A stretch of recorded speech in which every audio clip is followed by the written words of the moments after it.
当地时间23号，联合国安理会就叙利亚局势举行公开会。中国常驻联合国副代表耿爽表示，当前加沙冲突延宕，里以局势恶化，国际社会必须共同努力，避免冲突动荡蔓延至叙利亚。中方强烈谴责以色列对叙利亚境内频繁发动空袭，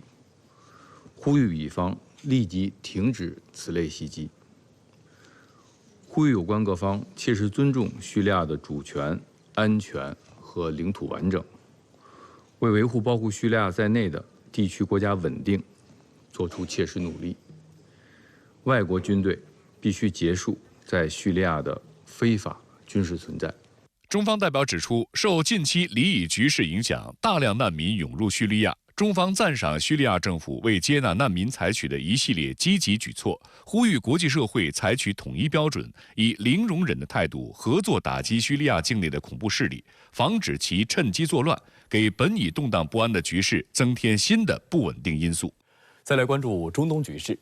美国国务卿布林肯21号起再访中东，下榻酒店被抗议者围绕，还遇到了空袭警报，被迫撤离至避难所。分析指，距离美国大选投票日仅2周，布林肯此时去中东刷存在感，为民主党正分的动机甚浓。接下来，布林肯还将访问沙特。就在这一关键节点，有媒体放出消息，称沙特与曾经的死敌伊朗有可能罕见地举行联合军演。当地时间22号，美国国务卿布林肯抵达以色列，这也是本轮巴以冲突爆发1年多以来，布林肯对中东地区的第11次访问。哈马斯发表声明，谴责美国政府及一些西方国家用金钱和武器支持以色列，称布林肯访问中东是又一次为以色列提供政治掩护。不少以色列民众聚集在布林肯下榻的酒店附近抗议，呼吁政府早日与哈马斯达成协议。And put an end to all of this, including the suffering of the people in Gaza. 由于黎巴嫩方向发射过来的火箭弹引发了以色列中北部空袭警报，布林肯下榻酒店的一些美国务院高级官员和随团记者也一度紧急从酒店餐厅撤离至楼下的避难所。当天，布林肯分别与以色列总理内塔尼亚胡、总统赫尔佐格等人举行会谈，敦促以方努力达成加沙停火和被扣押人员交换协议，但结果却收效甚微。以色列总理办公室发表的声明显示，虽然美以都认为辛瓦尔被击毙可能对人质获释以及实现战争的所有目标产生积极影响，但言辞中却压根儿未提停火。有消息指，布林肯曾要求以方公开澄清不寻求实施围困加沙北部的将军计划，但却遭到以方回绝，并认为公开澄清的做法损害以色列的公众形象。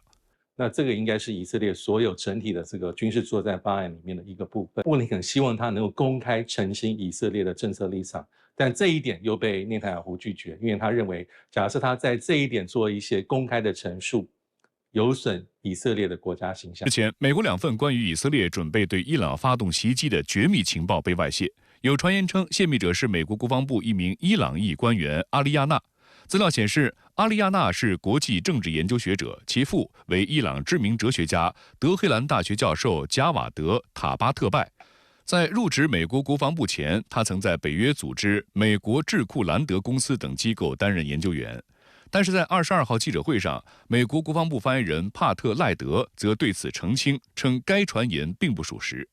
多边冲突持续升级之际，当地时间22号，伊朗媒体突然宣布，伊朗和沙特将在红海举行联合军事演习，但没有提供其他相关细节。伊朗海军司令伊拉尼也透露，沙特方面对演习表达了兴趣，双方正在就此进行磋商。